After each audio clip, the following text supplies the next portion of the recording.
Hey everyone, David C. Anderson here coming at you from the Knife Center, and it's that time of the week, the Thursday right before Blade Show. We're taking a look at the coolest new knives that have just hit our shelves. Let's check them out.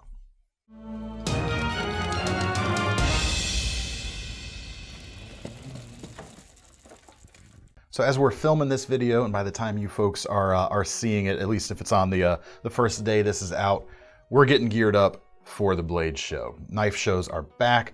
We're going to be at the show filming, doing interviews, and we're going to be posting a lot of cool stuff from the show. So make sure to keep your eyes out for those in the next couple days. Meantime though, got some new knives today. First of which is a new version of the Boker Kwaiken from Lucas Burnley, a new narrower version called the Kwaiken Air, and there's a couple different tiers of this.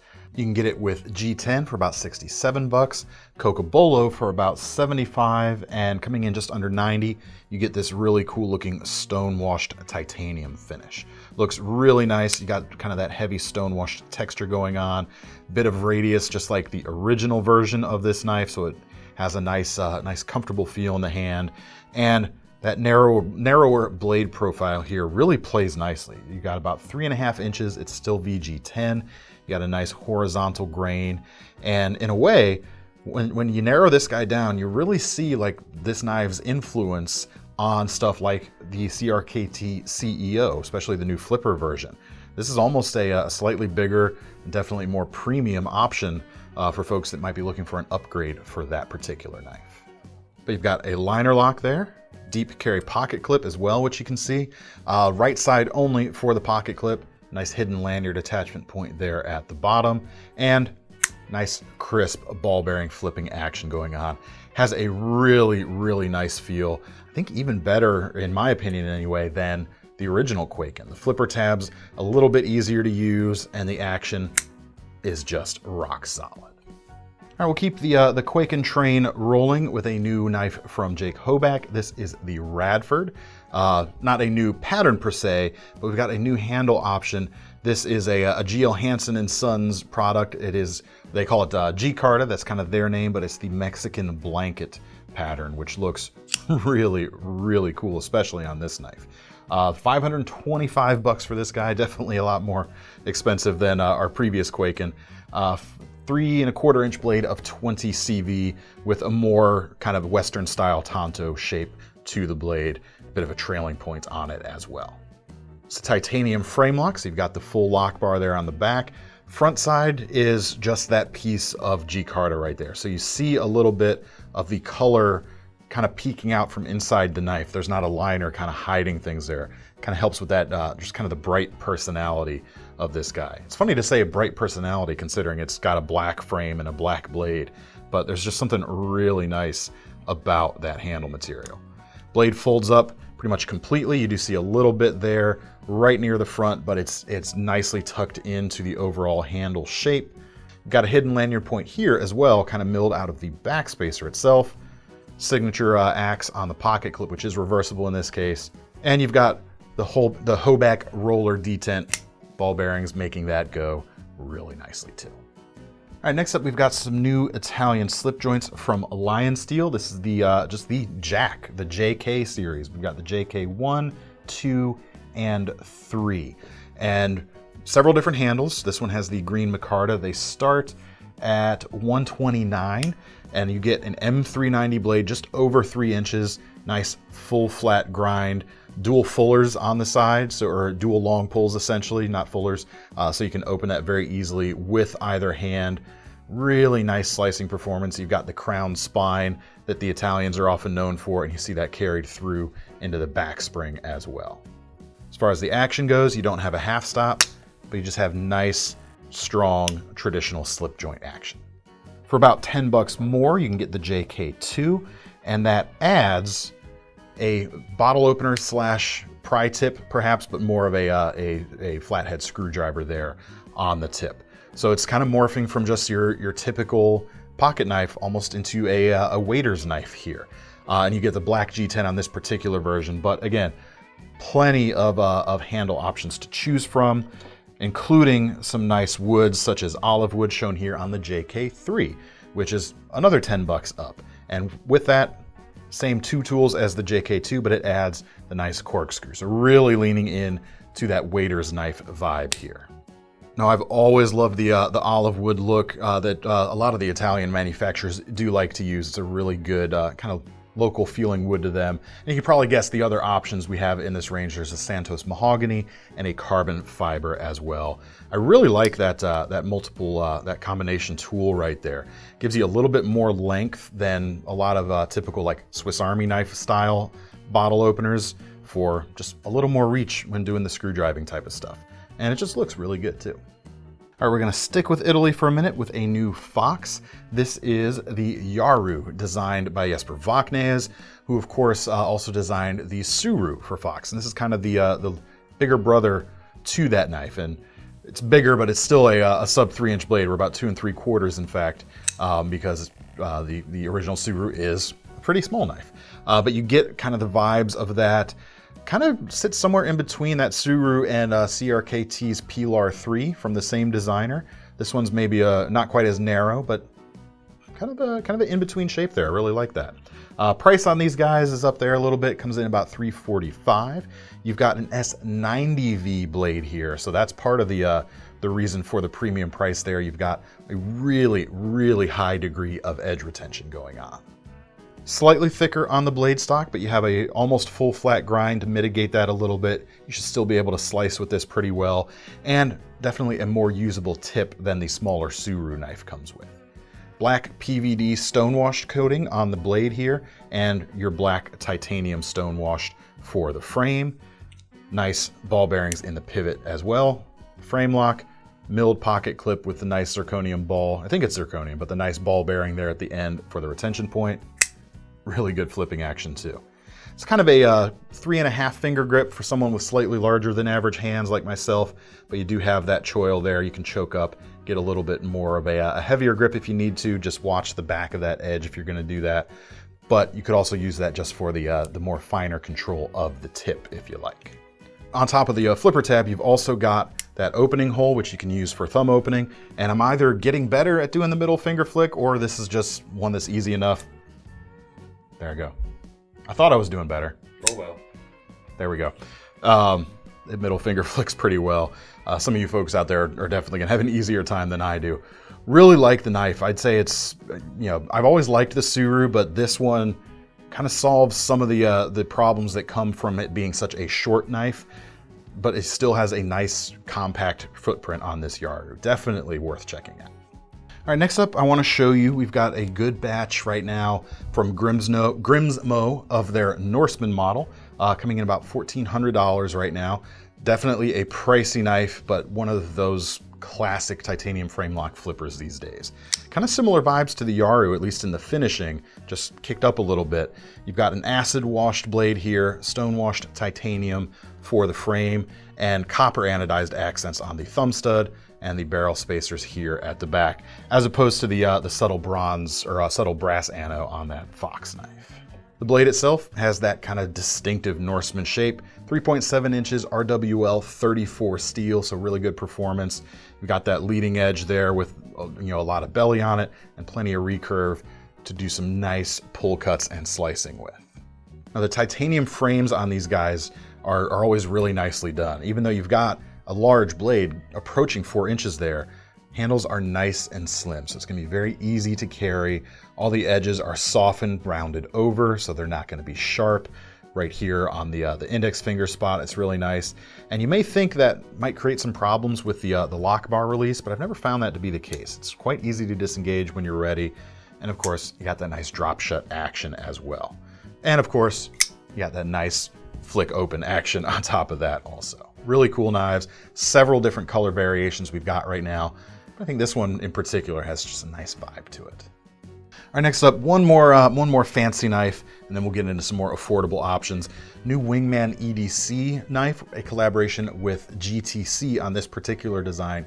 This is the ASA, and price on this comes in at $475.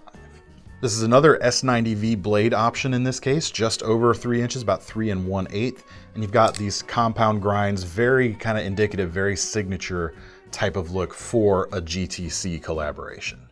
Really nicely finished too. The edge is nice and thin right behind it, especially on this leading section with the hollow grind there. Very acute. And then of course you got the nice horizontal grind lines on the non-ground portions of the bevels there that look really good. Handles themselves are titanium, and we've got zirconium inlays on the front and the back. Has almost like a brushed carbon fiber look to it. I think it looks really sweet. Nice milled titanium pocket clip as well. And as for the handle shape, it feels pretty good, but I wouldn't say this is like a hard using knife. This is more, it leans more into kind of the artistic styling of it. Day-to-day stuff, you're gonna be fine, but probably not gonna be working an almost $500 knife super hard like this anyway, which is fine because the handle's not there to kind of support that. We've also got kind of one of those signature features we see from WingmanEDC, the Lee Williams kickstop, which you can see is the flipper tab there, but it's actually independent of the blade itself. So you can see as the blade opens, the flipper tab is going to stop and stay flush there with the back of the spine. But works just like any other flipper tab, and it works quite nicely as a flipper. But you lose kind of the protruding section that sticks down from the flipper tab in the open position, so you have a much cleaner look and a cleaner hold on this leading section right there. Really nicely executed, and I really like the milling they did on there instead of jimping as well. You got kind of that cross-hatched pattern going on. Really, really nicely done. All right, back down to earth on the pricing spectrum, and something that you folks have been waiting for ever since we showed it with our interview with Artisan Cutlery back in January. The CJRB Tigris has finally landed. These guys come in about 57 bucks, and you're getting a lot of knife for that money.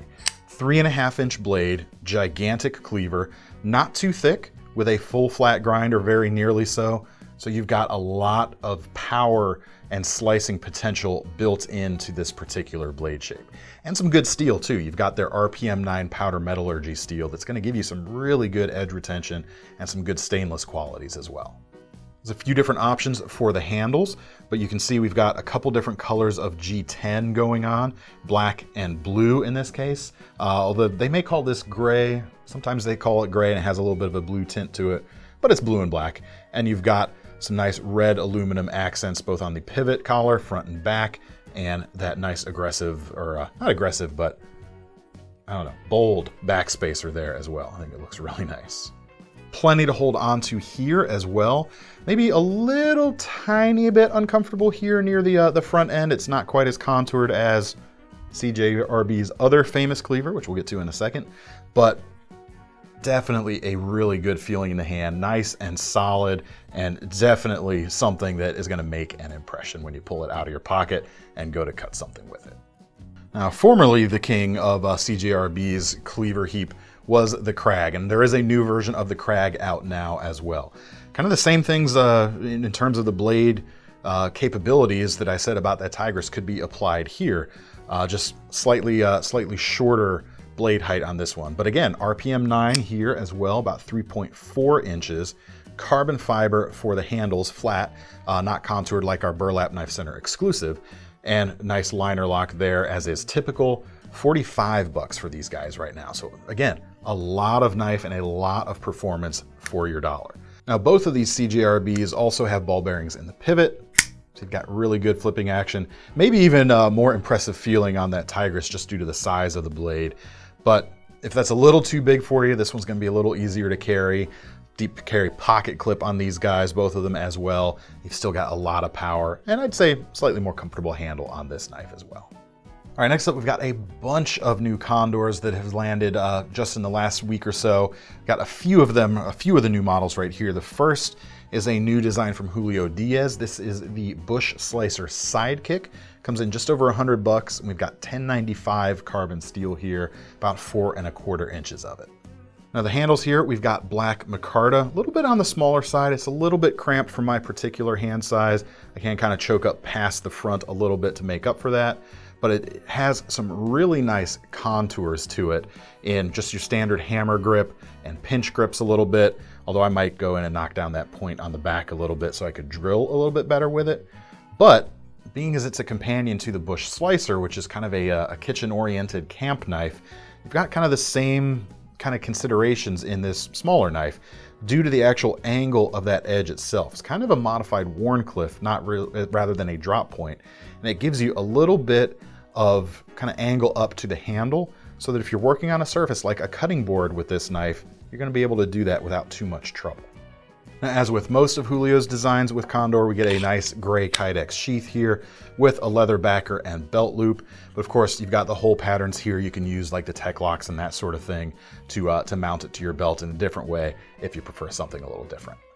Now, if you prefer the more traditional Condor vibes, we've got a few new models here that rather than 1075 that they're typically known for, we've actually got 440C on these knives, which I'm glad to see as a kind of an upgrade step up from like the 420 series steels that they've used on their stainless options in the past. This guy is the Mountaineer trail knife, coming in just about 64 bucks right now.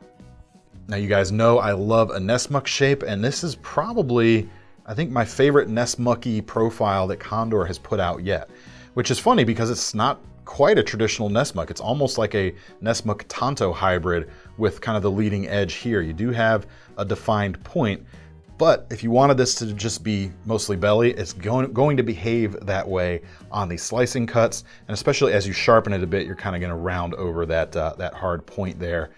And this guy is all Nessmuck and very, very nicely executed. That blade itself is just over 4 inches long. You've got their hardwood handles with an interesting paracord wrap that's it's sunk into the handles. They milled out a space for the wrap to take place, so and even melted it in place. So this is not something that's intended necessarily to be something that'll supply emergency cordage for you in a survival situation, but it's going to give you a little extra surface area for grip right in that places, and it really helps the feel when indexing the knife, just kind of the feel in the hand, you know, right where you are on that handle, thanks to that bit of texture, and of course a little bit more grip from that as well. Great hunting knife pattern, obviously. Also, another pretty good food prep pattern, I would say. As far as the sheath, you've got a nice leather piece right here, pancake style with a dangler, or just use the standard belt loop. Interestingly, here on the back, they've got some kind of puffed up leather strips here, which I'm not quite sure what that's for, quite honestly, but you could kind of use that for probably whatever you think could fit in there, either a big ferro rod, maybe a flashlight, maybe a few other things. Kind of leave it up to you, I would guess. But we don't have any information about what it is, what they intended it to be, so have fun with that one, you guys. Well, if Joe's at Blade Show, we'll have to ask him. That's a good point. We will be talking to Joe Flowers at Condor. Let's ask him what he says about that. We'll get back to you. But first, we got another new Condor, which is the Native Hunter, another 440C knife coming in about the same price, 64 bucks. Blade length here is 4 1/4, and as opposed to that bush slicer where you have kind of the upward sweep to the blade edge, this blade angles down so that you can use this for the hunting type of things a little more readily. Now, interestingly, even though it is kind of opposite, this is another one that's going to work pretty well on a cutting board, at least with this bellied section out here near the front. Because of the angle down, you do have a little bit of knuckle clearance there, so you can use it like that. It's just going to be a very different character to the cutting experience than that bush slicer companion. But the grip there really does put this blade at a good angle. I feel like you could really use this whole section effectively for, you know, box opening, any kind of day-to-day thing. It just feels perfectly angled here as I'm moving it through the air, of course. And hardwood handles here, a couple of hollow tubes. Nice red liners, there's a little bit of spice there as well. Sheath on this guy is more traditional Condor, more what you've come to expect from them. Just typical leather pouch with a loop on the back. Of course, it wouldn't be a new Condor drop without some new machetes, and we've got the Polar North here, new design from Joe Flowers, coming in at 106 or so right now. Blade length on this guy is just under 12 inches, so this puts it right into that handy, what I like to think of as the survival machete range. And it really is, this particular design is really made to cover a lot of different tasks as a potential one-tool option. You've got enough kind of width out here, even though it's not a super thick blade, where you can get some chopping power because of the weight behind it there. And you've got multiple hand positions to take advantage of different aspects of the blade. Whether you're choking up there to do some fine carving, whether you're back a little bit using that dropped point to do a little bit of drilling, rather than some of the upswept points where that'd be a little bit more difficult, or you're just choking back a little bit to get all the power you need on the hack and slash type of needs. Speaking of those hand positions, I think it's either choked all the way back or choked all the way up into that very generous finger choil is the way to go.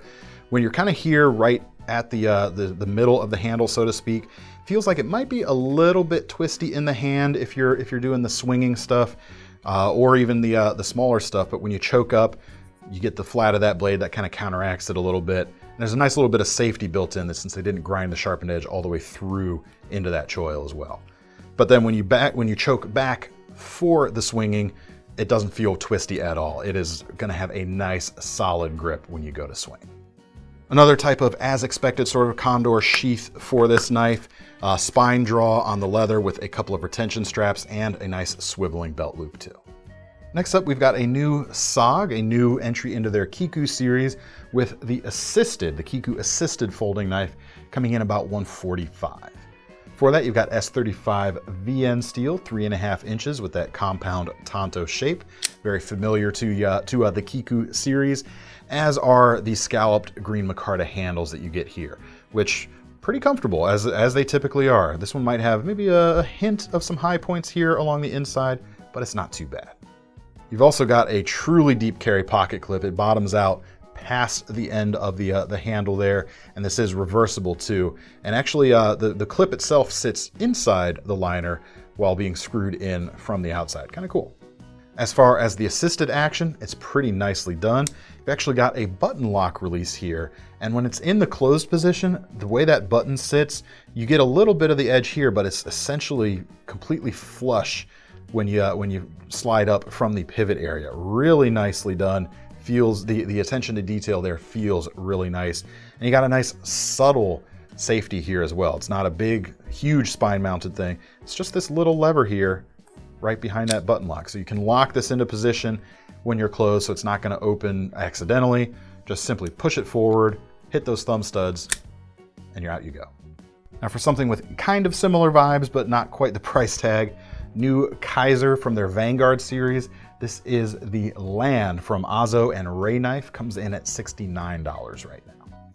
Green micarta again. You don't get the kind of mountain tread texture, but you do get this nice grid pattern going on. Blade is about 3 3/8 with N690, and you got the compound grinds on this kind of, essentially, I'd say that's a straight clip point here as well. But you've got hollow grinds here on the main section with a nice thin edge. Feels very acute and ready to slice, and flat grinds out there near the tip for a little bit more durability or strength right there. Liner lock, deep carry pocket clip, which is reversible, and I haven't flipped this open, but if it's anything like a lot of the Vanguard knives in this range, it's going to flip really nicely. Oh yeah, very, very crisp feeling. Nice set of ball bearings in there. Just a solid, not too big, heavy working knife here. Really gonna put in a lot of hard hours for you.